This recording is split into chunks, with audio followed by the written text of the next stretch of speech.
રાજ્યના મુખ્યમંત્રી અને ઉદ્યોગ મંત્રીનો હું આભાર માનું છું કે 2022માં ચૂંટણીમાં જીતા પછી એક 50 કરોડનું કામ લગભગ 16 રસ્તા પૂરા કર્યા.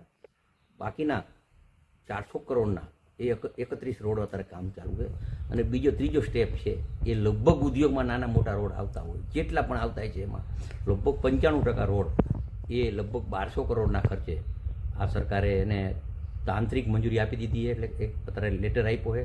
હવે એના પ્લાન એસ્ટિમેટ બનશે, એના જોબ નંબર આવ્યા પછી એના પ્લાન એસ્ટિમેટ બનશે, પછી એનો ટેન્ડર બનશે અને લગભગ આ પ્રક્રિયા 6 મહિનામાં આના કામ ચાલુ થઈ જાય. બીજું મહાનગરપાલિકા આવી એની પણ 20 કરોડ રૂપિયા ગ્રાન્ટ અત્યારે સરકારે આપી દીધી છે.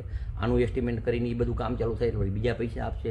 હવે રૂટિન છે કે મોરબી શહેર, મોરબી મહાનગરપાલિકા અને મોરબી જિલ્લામાં તમામ જે અત્યારે કામ આલે બીજા સ્ટેપના એમ ત્રીજા સ્ટેપના દર 6 મહિને જે અત્યારે જરૂરિયાત છે એ કામ ચાલુ છે. અને કામ સારા થાય, ક્વોલિટી થાય એના ઉપર તકેદારી તમામ ઉદ્યોગપતિને મારું એક આહવાન છે, તમામ પત્રકારોને પણ આહવાન છે અને ગામડાના ભાઈઓને પણ આહવાન છે કે નબળું કામ થતું હોય તો રોકાવી દેજો. હમણાં જ હું અભિનંદન દઈશ, 5 રોડ ઉપર પાણી ભરાતું ખાડો પડ્યો છતાં જાગૃતિ. મારી અહીંયા કોઈ પણ પ્રેસ નોટ આવે ને તો એનો હું એક કાગળ લખી નાખું કે એની તપાસ કરો. કારણ કે તમે જેટલા જાગૃત રહેશો એટલા જ અમે જાગૃત રહેવાના છીએ.